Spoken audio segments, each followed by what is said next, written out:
As an academy owner, you work hard to build trust with your students, their parents, and your community.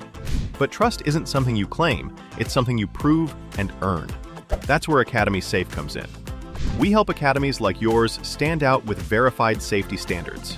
Background checks for all staff, U.S. Center for Safe Sport certification, concussion training, defibrillators on site, CPR, first aid and AED certification, security cameras, rank and lineage checks, and verification of business insurance. Join the trusted martial arts registry that's redefining safety throughout North America. Lead by example. Show parents you're accredited with Academy Safe.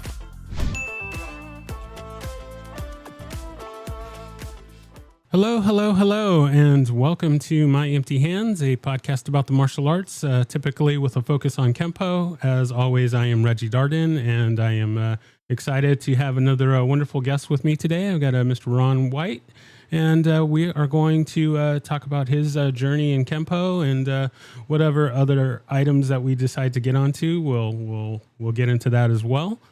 I usually start things off by just giving a little brief background of me. I'm currently training in 5 different martial arts, American Kempo being the primary one, but I also train in Hapkido, Brazilian Jiu-Jitsu, Muay Thai, and Capoeira.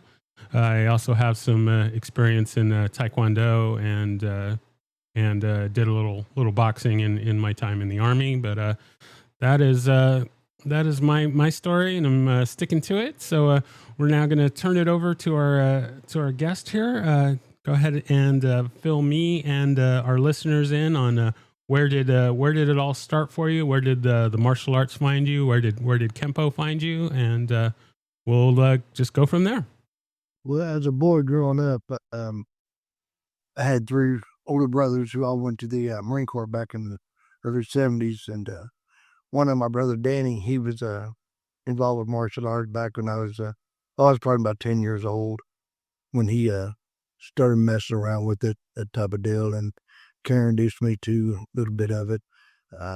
When he went to the Marine Corps, he'd come home on leave, and he'd just kind of work with me on what we call backyard karate back in them days, and he was involved with Kempo at that point in time.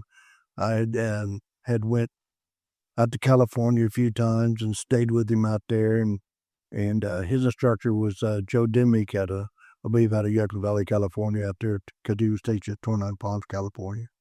And I went to his school a few times out there, and like I say, my brother come home on leave, and then when he got out of the Marine Corps, he opened up a little small school in a little small town called Hayesville, Kansas, up there by Wichita, and I studied and everything. I got my first degree black belt through him back in 1979. And as life takes a hold of people at times in their life, you kind of drift in and out, and that's what I was doing, drifting in and out by the time I moved on with my life, graduating high school, and moving on, getting married, a couple of times, and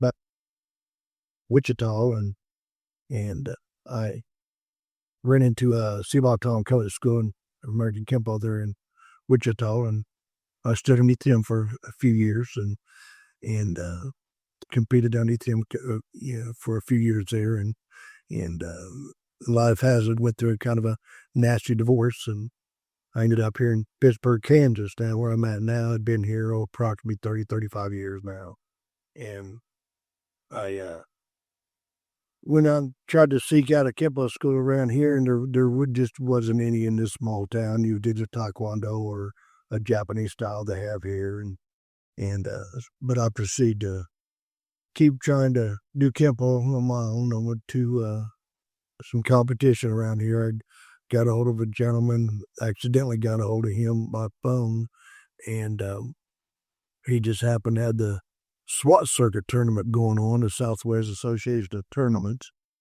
and he invited me to come to the tournaments, and I went to their tournaments and represented the SWAT circuit for a while, quite a while, for a lot of years, and I continued training in Kempo and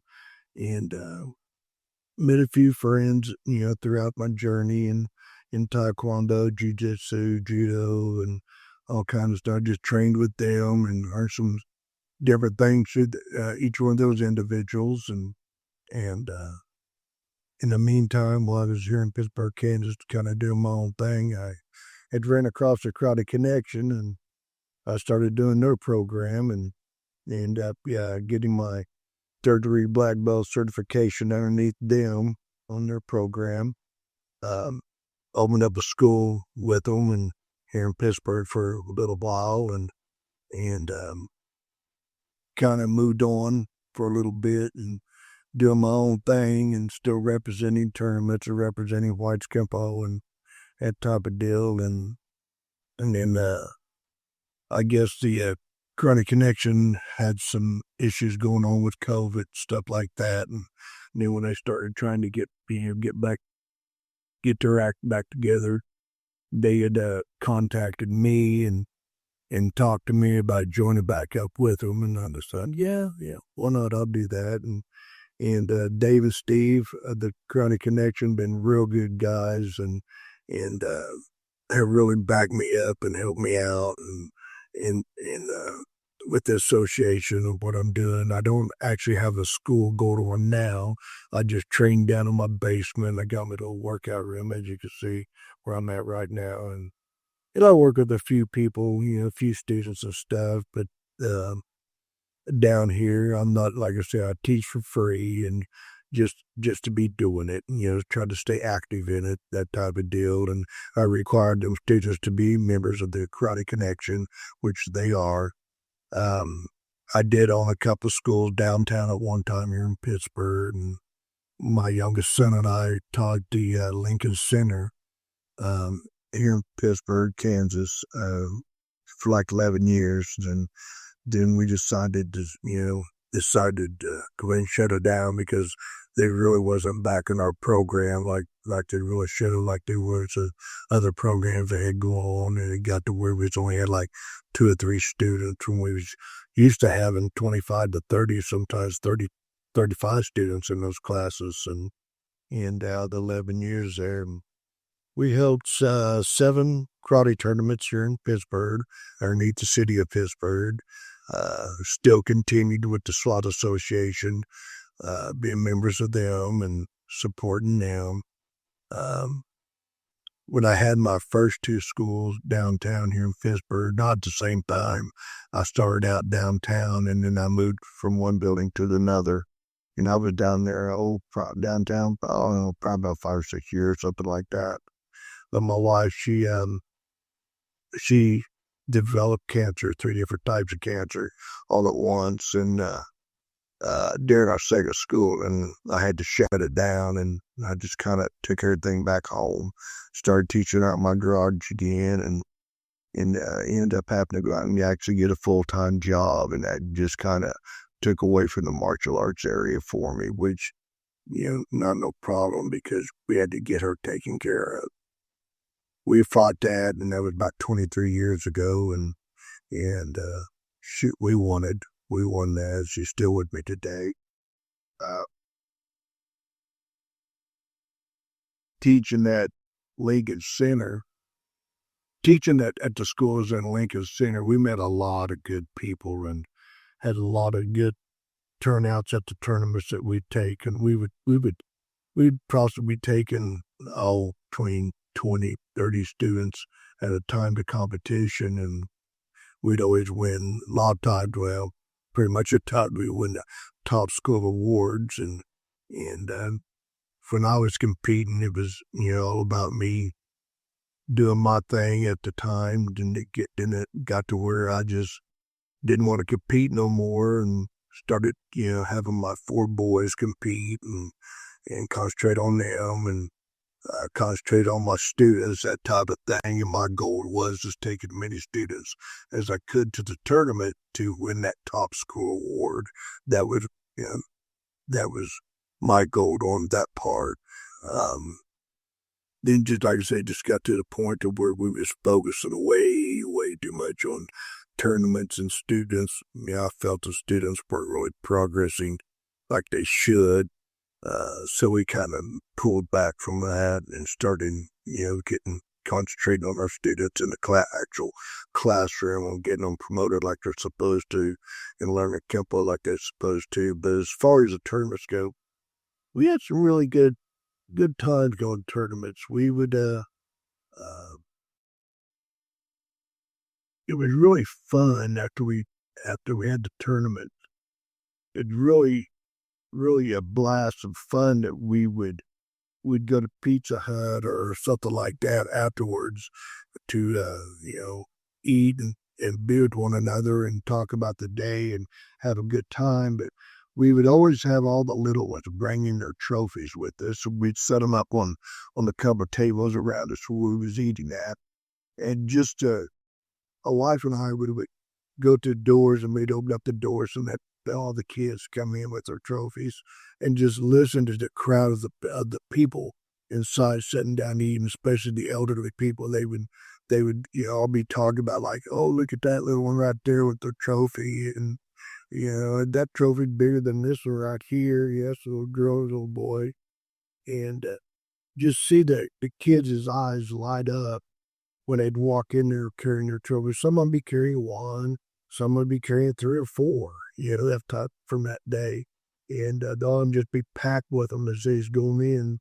But just the people that in there eating, the comments that you get here and that type of thing, which really inspiring. It was good to hear it.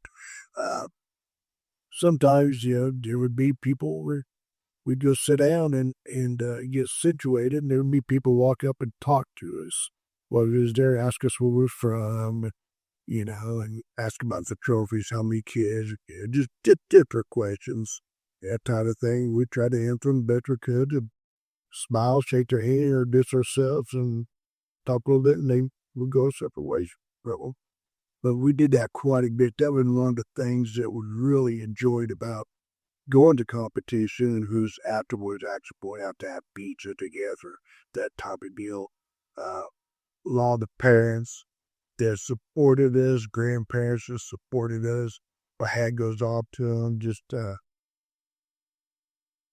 to have them there at the tournaments and watching some of them, how they acted on the sideline, when their child was competing and stuff. It was, kind of eye-opening and funny to watch them because they were just flat getting into it, hard and that type of thing.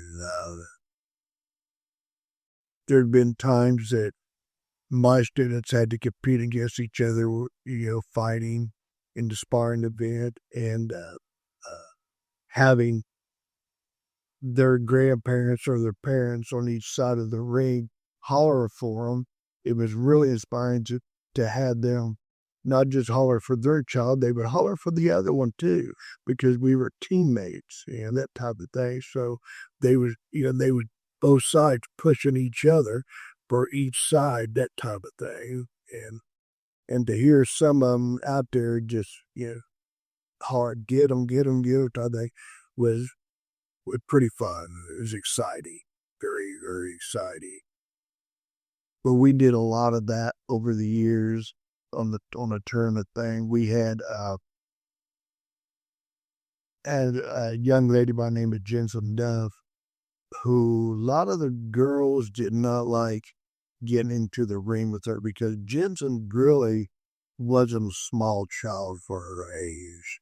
She was a pretty good sized young lady. And she had an awesome roundhouse kick that would just fire right up. And she did really good. But she met a lot of good competitors, and they became friends on the years. And Jensen now, she's a grown woman, married. And I see her out in public around here in Pittsburgh, and we talk. And she is still friends with some of them from back in the day. Talks to them quite a bit. Then we got a young lady by the name of Kiera Miller. She was a little tiny thing, but boy, I tell you what, she was quick. There'd been times that she didn't have anybody in her division to compete against, so we ended up putting her in with the boys, and she'd have some of them boys going out there crying. She had a couple of them just didn't want to get in the ring with her because she was furious. he'd get in there and do her business and get after her. There was one little boy one time that their coach and her mom, or his mom and dad, had to really coach him to get in that ring with her. And he was crying. He did. That poor little guy just did not want to get in there. But he got in there and he gave it his best shot, but she popped him. She got him.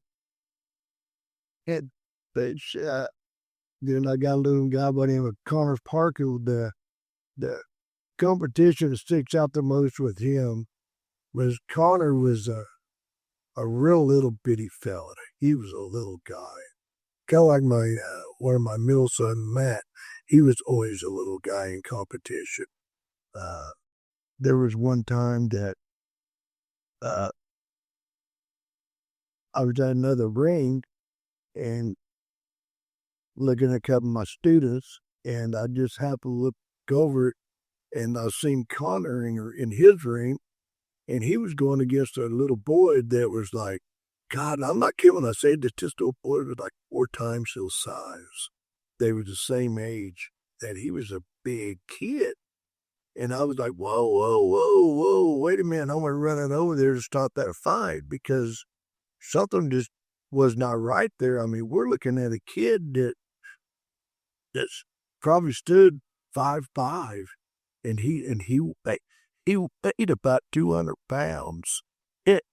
I was like, whoa, Connor barely stood a little over 3 foot. He weighed probably not even 50 pounds. And they were both 10 years old. And I went running over the holler, stop that fight, stop, whoa, something's wrong here. Supreme Grandmaster Willie Parks came walking up to me and he was laughing. And he goes, Mr. White, he says, they're the same age. I said, there ain't no way. And he said, we had to bring his birth certificate with us to show how old he was. And here come the Supreme Grandmaster Aaron Wright, which was the uncle of Mr. Parks, and real good friends of mine. That's true. I got my 10th grade black belt through in Kempo Kochu, the Jiu-Jitsu, and they both walk up and they're just laughing. They say, it's true. And I'm like, whoa, no, it ain't. They said, we had to bring the birth certificate. And I was like, okay. And I know these two gentlemen were not going to, pull my leg, lie to me, or anything like that. So I took it at face value. Yeah, they're telling the truth. I'm like, okay, well, give me a second to talk to Connor, because Connor's both his eyes as big as softballs. He's looking up this guy like, I gotta fight this guy. I told him, I said, okay, Connor, come here, buddy. Come here, listen to me. I said, what I want you to do is we're going to give it our best shot, win, lose, or draw. I said, what I want you to do is I want you to lean back on that right leg, and I want you to cup that right hand. And I want you to get as low to the ground as you think you can get without laying down. And when he reaches down to try to strike you and he misses and he recoils that arm, I want you to spring forward and hit him right in the midsection and scream as loud as you can every time you do that. I said, if you do that, I said, I can almost guarantee you're going to win. And he goes, are you serious? Well, I said, I'm positive. In the back of my mind, I'm like, oh no, I hope I'm right. I hope I'm right. So he got in there and he got way down to the floor, and then when he did exactly what I said, and that guy reached down to try to pop him, and he threw his shoulder up and missed him. Connor sprung right up and caught him right in the midsection. And they hollered, he screamed loud. They hollered, Bray, gave me a point. He looked at me with big eyes and a smile face like, I did it. I said, I told you. Keep doing that. Keep doing it. Yeah, he kept doing it, and he actually won that fight. And I was sitting there sweating bullets. But when that fight was done, I wiped my forehead and looked at his parents, shook my head like, thank God, and I just walked away. He came round up to me about 15 minutes later, showing me his trophy. I believe he got like a second place trophy that day. Showing me his trophy. That little guy was just happy as he can be that he actually beat that guy. So that's one of them that sticks out of my head quite a bit. Karen Miller and Jensen Duff, or the way they were. There's a few other ones out there. Try to think off the top of my head. I've taught so many of them. I want to go ahead and kind of roll it back to your side of the story. So you've run a number of schools over the years. I want to go back to was teaching something that you always wanted to get into, and or was it thrust upon you, and kind of what was the genesis of wanting to run your own schools? Well, basically, I've always been interested in martial arts since I was a kid, from Bruce Lee days, all that business, like any other kid or person. Just having a couple of brothers who was involved in it, them coming home, working with me, like I say, backyard karate, until Danny came home and opened up a school in Wichita and Hayesville there. I taught at his school. I was a junior high as a brown belt teaching his school. And like I say, it was one of those things that like kids old after I graduated high school and moved on, that type of thing. Then I ran into Mr. Kelly's school and I got back into it. I always still worked out in it, on my own at home, in the backyard, that type of thing. Being married to my first and my second wife, always done that. Then when I started at Mr. Kelly's school, it was back in, I don't know if you ever heard of it, but there was a tornado that hit Andover, Kansas back in the 90s, early 90s. And, well, it hit my house before it hit Andover, Kansas. I lived there on the south side of Wichita, between Hayesville and Wichita, in a little small community called Oakland. And or Cottage Grove, my bad. Cottage Grove, Oakland is up there by Kansas City. But Cottage Grove, and me and my second wife and two little ones had just moved into that house. Hadn't even been there not in 2 weeks, still had stuff packed. And we were sitting there one evening, and she was cooking dinner, and it came over to the cable office that we need to take cover because there's a tornado coming. And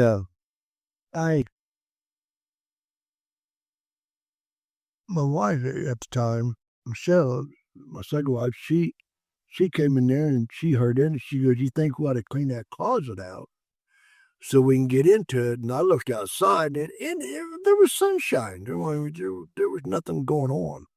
And I said, "No, ain't no big deal." And was sitting there for a few minutes. I just got this uneasy feeling, and I went over and I looked out the kitchen window, and I couldn't see. Everything just looked fine. I went out the front door and I looked up above my house, and when I did, there was a tornado coming right at my house, just on the next block. So I yanked the screen door off the door, and I grabbed all my kids and run, thinking we could run down the road and lay down by a fence or grab a hold and lay on the kids, and they could just go on by. But we didn't go and make it that far. We ended up running into our neighbor's house and going to his closet, and we just stayed there. But when the tornado hit, it just tore my house up. But the reason why I tell that part of the story is because about a month or two prior to that, we had went to El Dorado, Kansas, with Mr. Kelly and Kelly's Kempo. I believe it was El Dorado. No, No, I take it back. It was Central Park Classic in Topeka, Kansas, I believe. And I got a third place trophy in fighting that day. And it's my very first trophy. It ain't very big. It's about yay tall. And I fought 5 fights back to back. I was in one ring and had to compete, and went over to another ring, and I got 60 seconds break, and I had to compete, and I did just bouncing back and forth like that. Well, I ended up getting third place, and I was the only one that brought home a trophy that day at Mr. Kelly's school, and there was quite a few of us that went. That trophy I took and I set it on top of my TV, and I had my TV up on a stereo stand up high, so the kids, when their kids were playing, they weren't actually in front of the TV. I had it up high on my stereo stand, next to my stereo stand, but that trophy sit on the very, very top of that. So I had it out. Well, when the tornado came through and he hit my house and wiped my house completely out, we walked out of our neighbor's house. I looked over and my house was just destroyed. And I walked over, over some rubble over to my house into the front yard. And I know it sounds kind of strange or funny, but the sunlight coming out of the clouds was shining right down on top of that trophy, and that trophy was still sitting on my TV while everything else was just destroyed and slung out my yard and across the street. My TV and stereo was still there, and that trophy was still set on top of the TV, and the light was gleaming down on it, and it was shining. And I was like, wow, check that out. Kind of caught my eye, and I walked over and I grabbed my trophy, and I looked around, and I looked at my second wife, and I said, is this a sign, something telling me this is what I'm supposed to do in life? And she just kind of nodded her head and like, maybe so. Well, that right there, I just basically took that as a sign that the good Lord above was telling me this is what I'm supposed to do. And I've been doing it ever since. I've been doing it. Like I say, I ended up leaving Wichita with their nasty divorce. Left Wichita, came here to Pittsburgh, Kansas, and I was a single parent at the time with 2 little guys, and I got a few people, started, teaching them. And I was teaching my dining room of one of my houses here in Pittsburgh. But the thing of it is, I was just teaching them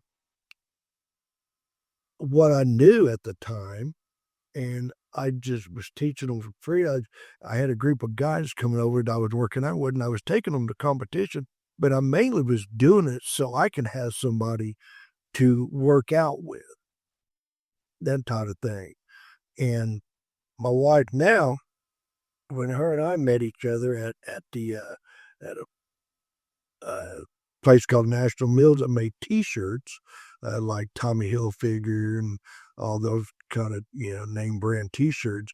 We made them at that particular company, National Mills. Well, that's where her and I met.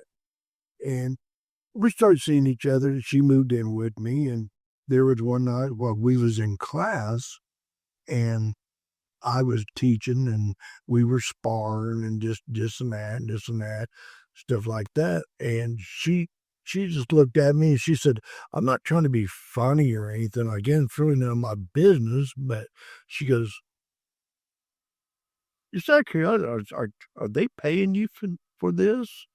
And I was like, I said, no, I said, we're just a group of guys who get together, and I teach them, I take them to competition, somebody I can have to work out with, like that. I said, that's all I'm wanting, like that. Well, these guys were pretty loyal guys. I mean, they was constantly, we was working out like, 2-3 times a week. They was coming over, and I had my dining room fixed up like a little dojo. But anyways, she had said that, and I said, no. I said, no, we're just, a group of guys that get together, and I'll just work with them, and I take them to competition, and, give me somebody to work out with. Well, as soon as I said that, one of the guys spoke up and said, "Well, hey, Ron, if you want me to pay you, I don't have a problem with that." He said, "We're using your air conditioning, your electricity, and that type of thing." He said, "Your knowledge of what you know, and you got us going to competition. If it wasn't for you, I wouldn't be doing what I'm doing today, as far as martial arts goes." And I said, "Well," I said, I don't really think, no, I don't really need to do it. You guys don't need to do that. Like that. And another one spoke up and said, "Ron, I don't feel like right coming over here and doing this." And I was like, "Yeah, he's got it to right." And next thing you know, everybody started stepping up to the plate and saying, "Hey, whatever you think is right, you're wrong. We'll be happy to, take care of it." God, I had like 10 guys in there, 9, 10 guys in that room with me. And every one of them was agreeing with each other about, payment. And I'm like, no, no. I'm refusing and stuff like that. And now they're insisting that they're going to help out regardless, just name my price. And I was kind of like, I don't know, 25 a month, maybe, like that. And they said, "Hey, not a problem, not a problem." They say, these guys are walking over to their gym bags and they're grabbing the wallet and they're pulling out $25. And I even remember one guy pulled out a 50 and he said, "Here, I'll pay for 2 months, for last month and this month," like that. And I said, "No," I said, "I got 25 here. I'll just, give you back 25. And before I realized, I think I had like $250, $300 in my hand. And to be honest about it, yeah, I could have used it, to pay an electric bill or something. Yeah, I'm not gonna lie, but like I say, it's like, wow. And I'm looking at, my wife now was just dating at the time. I'm looking at her like, wow, look at this, that type of thing. I'm thinking to myself, I'm kind of glad she said something, but I looked at everybody and I was like, "Are you guys sure?" Yeah, well, yeah, next month we'll do the same thing. We'll just start doing it every month, start at the first of the month. So I'm like, "Oh, all right, guys." Well, that's when I started kind of, looking at it even a little bit different way. And then I started thinking to myself, after a while, I started thinking, I really wouldn't mind opening up a school. So that was my goal, to start working on opening up a school. I did, went in partners with a guy. He was Taekwondo, black belt Taekwondo, 5th degree black belt Taekwondo. And him and I went in together and opened up a school here in Pittsburgh. But the guys I took, I ended up losing them because they felt like that they were having another style, another style of martial arts pushed on them that they really just didn't want to do. They wanted just to do Kempo and wanted me and me only. And I was, telling them, "Well, you don't have to, if you want to, you can't. The option's there, to train another art, they're like, no, no." Well, I ended up losing those guys. And it was like within 3 months, I lost them. And I was like, wow, this ain't good at all. And I went to him and basically hat in hand, I told him, I said, "Look, I can't do this no more." I said, "I came here with the like tier 11 guys," and I said, "I don't have anybody now." I said, "So I can't afford to be pulling money out of my pocket to be doing this here." I said, "So I'm gonna have to bow out and go home." Like, and he understood. He understood where I was coming from. He only had just a few students himself, and they were just mainly foster kids that he had.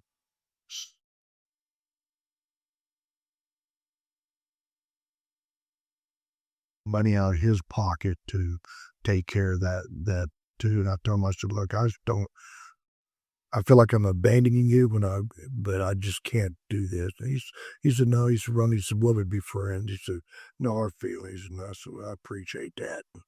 I went back home. Within about 2 weeks, I started having knocks at my front door, and opened it up, and it was my guys coming back to me. And I was like, guys, when I got them all back within a couple of weeks, something 2 or 3 weeks, I had them all back, and I told them, guys, I said, you didn't have to quit like that on me, And they just said, well, we felt like that we was being pushed into somewhere that you really didn't want to do. We want you and you only. And I was like, well, that's fine. So that's fine. We could do this. I said, but I just want you guys to know that you really didn't have to do that. We could have stayed up there too, like that. And they said, well, we just felt, and all of them was, we had the meeting, all of us together when they all came back. And they just said, well, we like what we're doing right here with you at your home. We know that we're getting you and 100% you. We know that we're helping you out with your bills here at home, that kind of thing. And I was like, well, I appreciate you guys looking out for me like that. Because like I say, at that time, I was a single parent with 2 little guys. I mean, they was kindergarten and second grade. Marcus and Matt at that time, and my 2 middle sons. I had 4 boys total. They were like 2 middle ones. So that happened, and we went back to, teaching there. Then I moved to another house, and they followed me over there. And then I moved to another house here in Pittsburgh, and they followed me over there. And then I gained more students because my garage I was teaching out of was a lot bigger. And sometimes I wish I was still back at that place right there, because that garage, you could look from the outside, it looked like a house with a garage.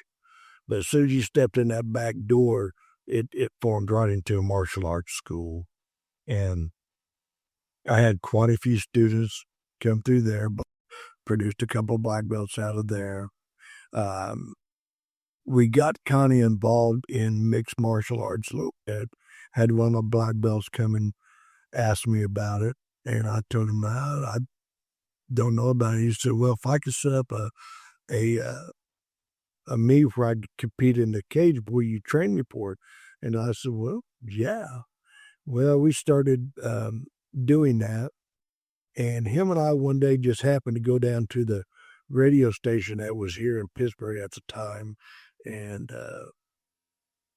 we was looking through the window at the DJ, and she seen us looking out, and she waved us in.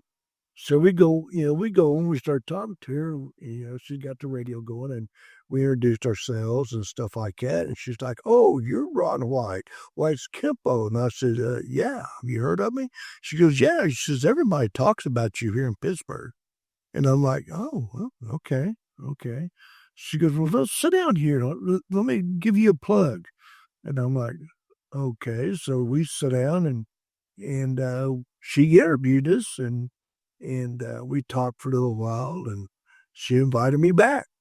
So a couple of days down the road, I slide in there, and she's got me in there and talking to me again, and I left, and about a week later, I go back again, and she pulls me in, and I'm thinking, I'm kind of onto something here. I'm getting a little bit of free advertisement here. So I was kind of like, oh, okay. So I went over and I started getting a little bit of free advertisement, and I thought, well, no, I need to, back off waiting that. That's just not right. So I started pulling away and quit going up there, that type of thing. Then I had a real good friend of mine by the name of Professor Ike Crossman, who is a Sanskrit black belt and in the Kaki Jiu-Jitsu. And he was a DJ there, and that's how I met him. And he'd come over to my dojo here in Pittsburgh, the one I had in my garage, and God, him and I would work out on, for hours, just work out for hours. And he would show me Kaki Jiu-Jitsu, and I'd work with him in Kempo. And I had another friend by the name of Master Rick Pulley. He'd like my brother. Him and I had known each other like 30, 35 years. Him and I trained together in Korean Kukso for a little while. And him and I when my kids would go to school and his kids would go to school, him and I would go to the Korean Cook Salon School because he had a key to it. And we'd go in there and we'd train for like 5, 6, 7 hours a day, and then go home and take care of our kids and maybe go back to class that night. Well, we would go back to class that night if class was going on. But he was a black belt taekwondo, so I learned a little bit of taekwondo through, we both studied in Korean Cook Salon together, and he got a brown black. I ended up getting my red through and with Professor Ike Crossman, he was showing me Kaka Jiu-Jitsu, and working out with him got 4 or 5 hours, 3 or 4 times a week, that type of deal. Him being a DJ there. Well, he got surprised, Professor Crossman kind of surprised me one night because I had an issue with one of my black belts here in Pittsburgh. And I mean, it was really a big deal. And me and my wife one day was out in Joplin, Missouri shopping, and we came back home that evening. As I was driving down the road, one of the main roads here in Pittsburgh, I had a few friends that I knew that was pulling up beside me and hollering at me. And I drove down the window, hey, man, what's up? And they're down there like, hey, the Big Kahuna, which is Professor Crossman, that's his radio name, Big Kahuna, he's on the radio asking anybody if they have seen you to tell you to come up to the radio station. He wants to talk to you. He can't get a hold of you. Because at that time, I didn't actually have a cell phone at that time. I had a landline. And they said, you want to talk to you? I'm like, oh, okay. And I had like a couple of people do that. I was driving. So my wife worked at Sonic at the time, and a couple of my boys worked at Sonic at the time. And I took her up there so we can get a couple of drinks. And I was going to bring her home and drop her off and then go up there and see what's up with Professor Crossman. And when I pulled up there, one of my boys came walking out and he goes, hey, Dad, have you talked to Ike today? And I said, no, I haven't. Why? I said, I got a couple people that rolled down the windows at me telling me that he's wanting to talk to me. And he said, yeah. He said, he's on the radio and he's talking about you, and I'm not going to mention the guy's name, but he's talking about you and blah, blah, blah. And I'm like, really? And he says, yeah. He says, it's about a cage match between you and him. And I was like, cage match? And he said, yeah, you might want to go talk to him. So I said, okay. So I went down, I came home, I dropped my wife off at home, and I went down there, and I didn't go inside because he had the sign up, the light on saying, on air. And I was standing there looking through the door at him, and he done his little rock and roll spiel and spun a record, and I hit the button, and music started playing, and he turned on the on air sign off, the light off by the door, and he said, come in. So I went in there, and he goes, brother. He says, you're not going to believe this. I said, what? What's up? He goes, look at this. And I looked down a piece of paper, and he had tally marks on there. And I said, what's going on? He said, I just heard the stuff about you a couple of days ago. He said, it just pissed me off for you. And I said, really? He said, yeah. He said, you're a black belt you're having problems with? And he says his name. I said, yeah. He said, well, there were some people that was just running their mouth off about you and him. And in front of me, he said, it pissed me off for you. He said, I already talked to Brandon, and then Brandon happened to be the guy who owned Cage of Honor back in the day. And he said that, and I told Brandon, if I can get you to agree with it and get this particular guy to agree with it, we could probably sell 50 to 100 more tickets alone here for that fight. And I said, for the fight? And he said, yeah. He said, I got one question to ask you. If you can get him in a cage match, would you accept it? And I said, oh, hell yes. I said, I don't want him in a point fight because all it is a glorified game of tag. And I said, and I don't want him. I said, he does not want me on the street. I said, because there's nobody there to pull me off of him. So the best place he can get me is in the cage because there's going to be somebody there to pull me off of him. I said, because I get my mitts on him, I'm going to break him. That's all there is to it. I'm breaking him. And he goes, okay. He says, so you set the fight. I said, yeah, if you can get him in a ring. I said, I'll start training tonight. I'll start losing weight and everything for this fight because I'm gonna have to lose weight and to meet with him when it's not gonna let it happen because I'm a little bit bigger than he. Well, I'm a lot bigger than he is as far as weight wise. And I said, yeah, no problem. And I said, well, what's he telling March? And he goes, well, this is, and about that time the phone ring. And he said, hang on a minute. And he goes, he got on the phone, he done his little spill. Hey, this is the Big Kahuna 991 radio stage. What can I do for you, brother? And this guy started talking. He goes, wait a minute, hang on. And he flipped a switch and it came over the speakers.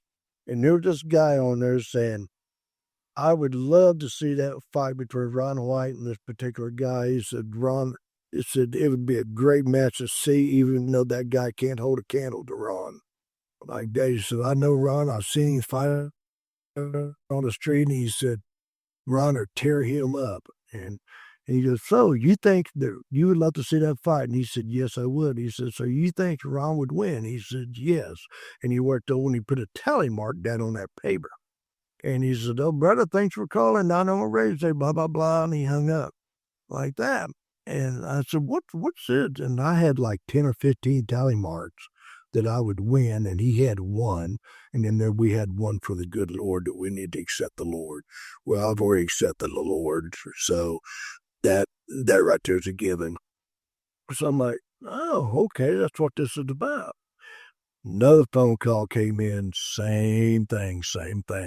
And I was like, wow, these people are wanting to actually see this fight happen.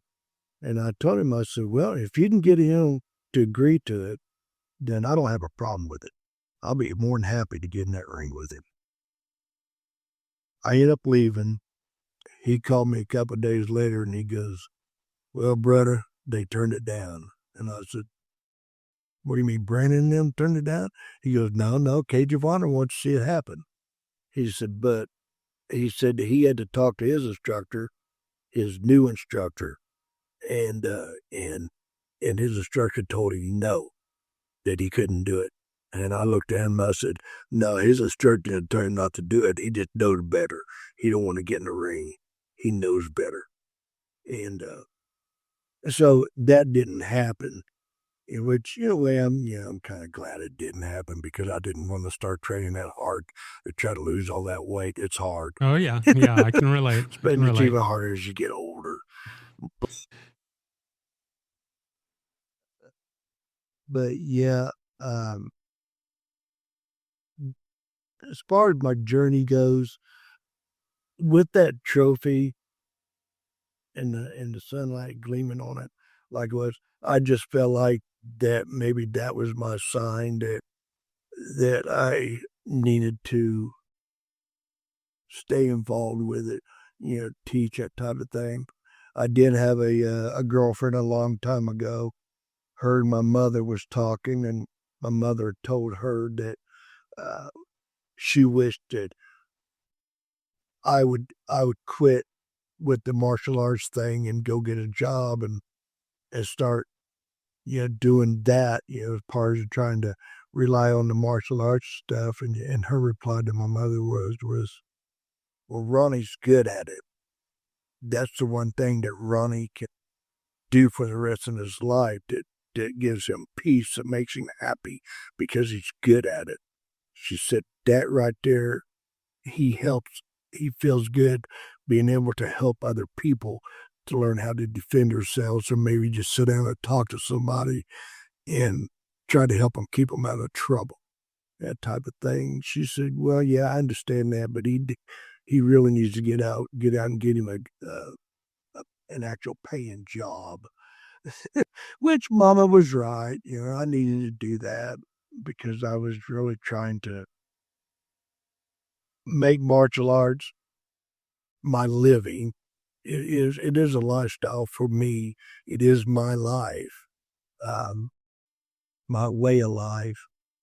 But in a place where I'm at right now, and I've been there, like I say, for 30, 35 years. I'm not going anywhere. I'm 64 years old. I'm not going anywhere. You can't make a living here or something like that.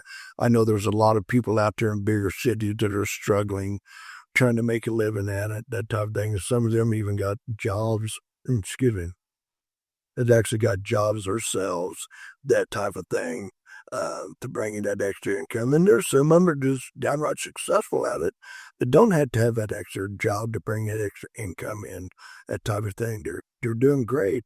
I wished I was one of those guys, but I'm not. So I teach for free. I am they call it security, but I really don't call it. I was a so-called security guard at a bacon plant called Sugar Creek Packing here in Pittsburg, Kansas. Me and my youngest son both work out there. He's been out there 10 years. I've been out there almost 15. I work in the guard shack all day long. I'm checking in truck drivers in and out, visitors in and out, stuff like that type of thing. I don't work with really nobody. I don't have nobody looking over my shoulder. I can go to the bathroom when I want and don't have to have permission like a little kid, or, I can eat as much as I want. And that's the problem right there, because it's a bacon factory and they cook bacon all the time. So I'm hungry all the time. And you're I talking hear to a you. guy I that hear you. does like cheeseburgers and chocolate In a malls. similar boat. So, yeah. So I do that. That does measure income. But like I say, where I'm at right now, I'm down in my basement at home. As you can see around me, this is my workout room. I've got approximately 4 students that I do teach for free, and all I require of them is them being members of the RKCA, which they are. That being said, I enjoy doing what I'm doing. Like I told Dave and Steve, and I told a couple of my students, I really don't want another school, to be honest about it, because that overhead you got. I mean, you're just not an instructor. You're everything. You're the bookkeeper. You're the janitor. You're the instructor. You're this. You're that. Blah blah blah.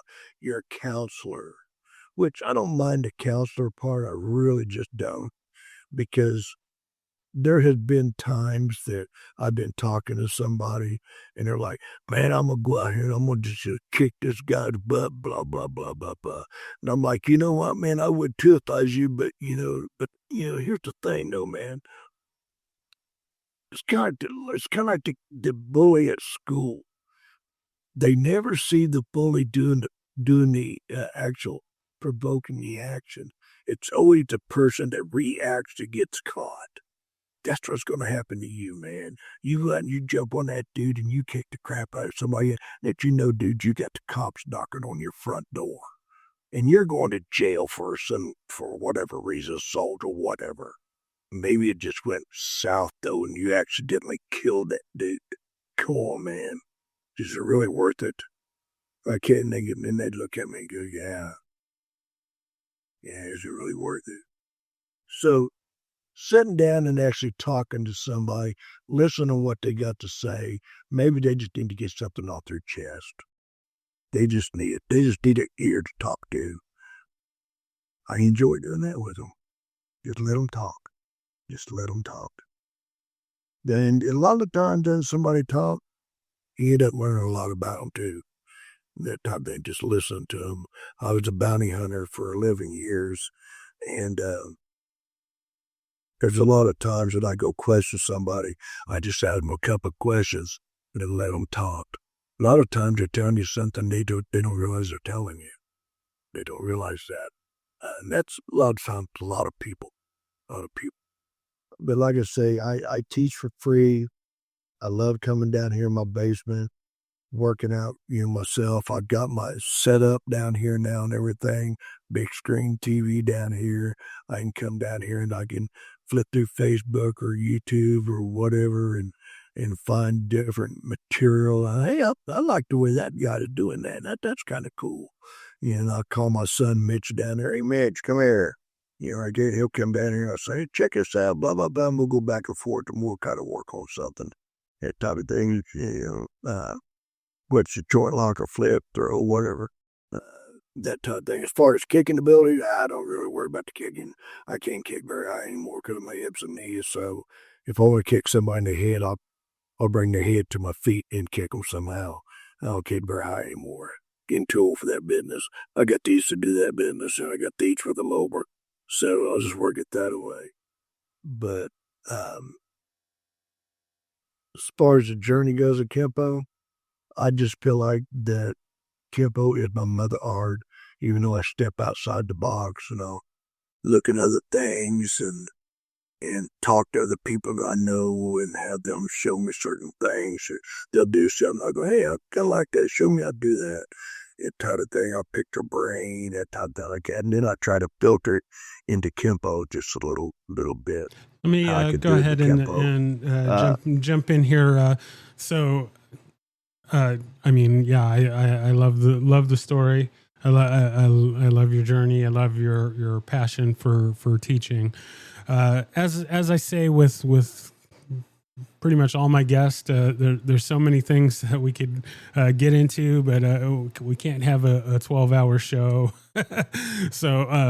So we're gonna and so I definitely give you an open invite to be back on. We can get into more items of your journey here, but we're gonna go ahead and move into what I call our lightning round here. I got a few questions for you as we kind of head towards to wrapping up here.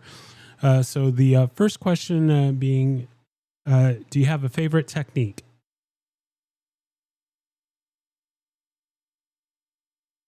Favorite technique? Well, to be honest, I really don't think I do. Are there techniques out there that just fall into place or smooth to me and they just happen? Yeah, there's quite a few of them. But as far as actual favorite technique, I don't believe I've ever actually had one.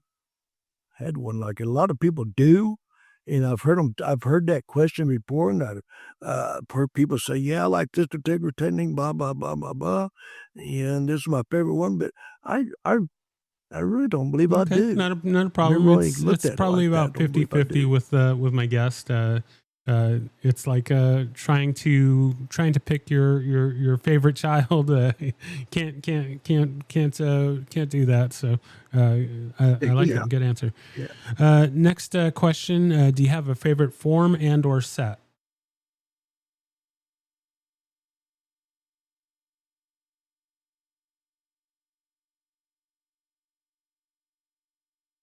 I've always been kind of fond of form short form 3 of American Kempo. I was doing that form one time years ago in competition, and there was another instructor that was in judge me that he was in Aikido. Yeah, he was an instructor in Aikido, but he knew about Kempo form stuff, but he tainted my form that day because I did it in the black belt division, because that form right there is a championship type form. It doesn't have to do with what belt level is at. And when you're in competition to begin with, you don't judge what belt level it is. You judge on how good it is, how good they've done it, and whatever the case may be on that part. But this guy, he upset me that day, and I said something, but he immediately turned around and said, wait a minute, that's a green belt form, isn't it? That's the American Kempo green belt form, isn't it? Like that, and he was tainting my form for what he was doing, me, and And he kept saying it over and over. And finally, I looked at him. I said, "Excuse me, sir. I do respect. It has nothing to do with what belt level that particular form did. It's about how well it was done, and that's where you need to judge it, not by looking at each judge and saying that was a green belt form. Because what you're doing now is you're tainting my form here with these other judges to where they're going to make a decision that, oh, that's not a black belt form, and he needs to be doing a black belt form, not a green belt form. So therefore, my score is going to be low because of what you said to him. And I told him that. And these other two judges just kind of looked at me and looked at him and kind of shook their head like, yeah, he's right. That type of deal. And I just looked at him and I said, "Thank you very much, judges. Have a good day." And I bowed out and I just turned and walked off. Because to me, he did what he wanted to do. But as far as the form goes, I've always been fond of short form 3 in the American Kempo system. Now the IKCA form, it's a long form. I'm not going to say it's not. It's a long one, and you really got to have some cardio for that booger. I like it. I'm not going to say I don't, because it's a mass attack form. But it is a long puppy, a long one, and it wears me out. Like I say, I'm 54 years old. It's hard for me to get through that form when I was younger. Yeah, not a problem. We would go to competition, and I had one junior black belt. He did form pretty good. He wasn't the best at it, but he was pretty decent at it. And he would do that form all the way through. And I had to tell him, "Look, only do this much of the form, because there was one judge, every time he come in, he goes, 'Oh, here's this kid again. It's a long form.'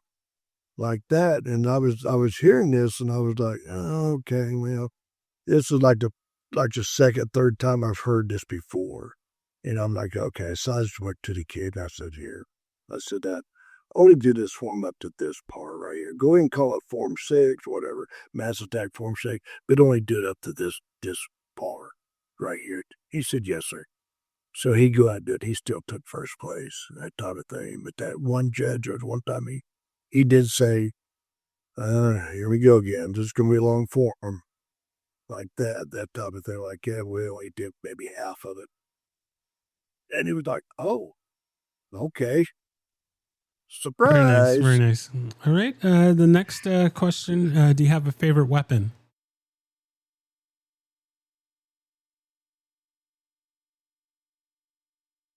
I've liked the nunchucks. As a kid growing up, Bruce Lee, nunchucks. Yeah, I liked the nunchucks. That's always been my weapon. Where's the nunchucks? Mess around with them. Don't mess with them as much as I used to when I was younger, but yeah, I was not nunchucks like that. Did work a lot of staff with staff set. Obviously, teaching staff set that Mr. Sullivan came up with back in his day. Always teach that, but it'd be nunchucks. And I'd have to say the screamer sticks would be next after that. And that's my screamer sticks. My screamer sticks. Work up a little bit of those. Jess Bigman. Yeah. Like the way he works it. It's like, oh, okay, well, let's go for it. Screamer sticks now. So I work with the screamer sticks a little bit. Not a whole lot, but a little bit. That type of deal. 5 swords. I work with 5 swords on it and stuff, trying to, get that circular motion on striking. Not a big type circle, just a nice little popping with them. Get that jab in there with it, stab them with it. And I do work with knives a little bit, because a knife, I carry a knife with me everywhere I go, even at work, because you never know what something might happen. Now, I am going to say that when I'm off work and I go out in public, me and my wife are together out in public, I do carry a firearm with me because the way certain things are going in life right now. But I do have an ass with expendable baton. I do have a couple of those in my car, and I got them sitting. I got a short one and I got a long. Where I usually put my pistol. But I got it up there just in case I need to grab that and kind of pop somebody in the window or something like that. That's the thing. Maybe my wife needs to grab it or something. Because like I say, with today's day and age, you just don't know what's going to happen with these tools out here now. So again, the expendable ass goes along with the screamer sticks. Like I said, I carry my knife with me. In case something happens, I need to, need my knife to help me out in my defense. If somebody pulls a gun in, I run like hell. Type of thing. We do have a couple of self-defense technique. One against the knife, one against the gun. And I always say, I've had them ask me, "Did you guys have any knife and gun self-defense technique?" So yeah, actually we got 2 in our system. I said, but I teach 4. And they say, "You teach 4?" And I said, yeah. The 4 that I teach are the 2 that's in the system, the knife and gun, etc. But the other 2 I teach is run. Because if you go up against a knife, more likely, 9 times out of 10, you're going to get cut. Go up against a gun, good chance you're going to get killed. You're not Superman, so run. So those are my 2 self-defense techniques from each one of those that I will say to you and teach you. There's run. So you pretty much will know that and it's how to do it like Very run. nice. So, but as far as the massive one goes, I do like it. I like it. Very good, I mean, it's a good cardio. All right. Our final question here is if there's anyone that you could train with, living or dead, fictional or non-fictional, besides Ed Parker, who would that be? Yeah, it's a Kempo show, so I have to take Ed Parker off the Besides table. Ed Parker, yeah. Right.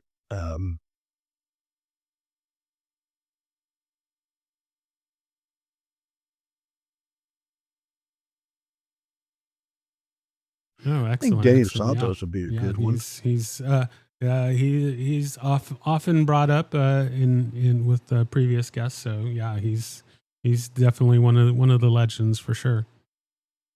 Yeah. Another one, yes, I mean, Paul he passed away, Mills, they'd be yes. Paul Mills. Yeah, that guy's got extra hard. I watch a lot of his stuff. It's like, bow, bow, bow. I just, the way he solidifies his base upon the impact of his striking is like just phenomenal. It's like, man, one strike, Exactly. boom, and you're down. Exactly. I like that. Very nice. Very nice. Good. Great answers. I like it. All right. So our final piece of business for today is going to be the shameless self-promotion. So you can plug anything that you'd like, or if there's anything else that you wanted to get out there for today, you have the floor, and then we will close out from there.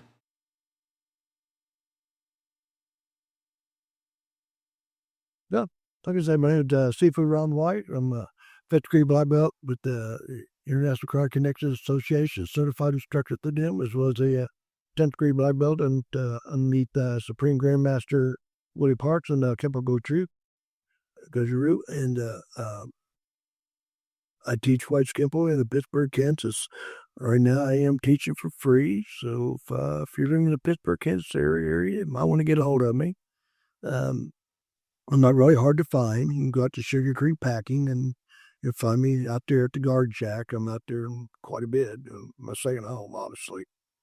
But if you know somebody who knows me, maybe you can get my phone number from them. It's 620-249-1881. If I don't answer, leave a voicemail.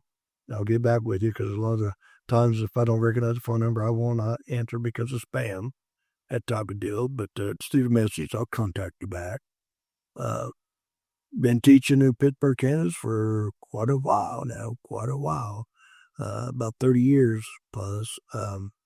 Had a couple of schools. Taught the Lincoln Center for 11 years down there. Me and my son Mitchell. Might want to throw a little plug out there for Mitchell. Mitchell is a fighting forms and weapons forms champion. He helps me teach a lot. He's been by my side for day one, back when he was a baby. He learned how to count and how to kind of talk because I had him as a baby in a baby strap in front of me as I teach class for my wife was cooking dinner. So I'd take him, I'd put him right here, and I would teach class. I even sparred with him right here a couple of times. Used him for protection. No, but yeah, but I'd had him right here teaching class. That's old baby, that type of deal. So he was born into the martial arts, and he still does it today. He's 28 years old, 5th degree black belt through White's Kempo, and he's got a brown belt through the International Karate Connection Association as well. Very, very nice, very nice, very nice. And that should. Well, I thank you so much for taking the time to be on and sharing your story. Like I mentioned, you have an open invitation to be back on again. We'll definitely have to have you on again to get into more items in your journey. But yeah, I just thank you so much for being on and sharing your story. And I'm excited to get this out for the listeners to hear. And we will keep an eye on what you're up to, and we'll have to do this again. So thank you. All right. Thank you for inviting me on. I sure appreciate it.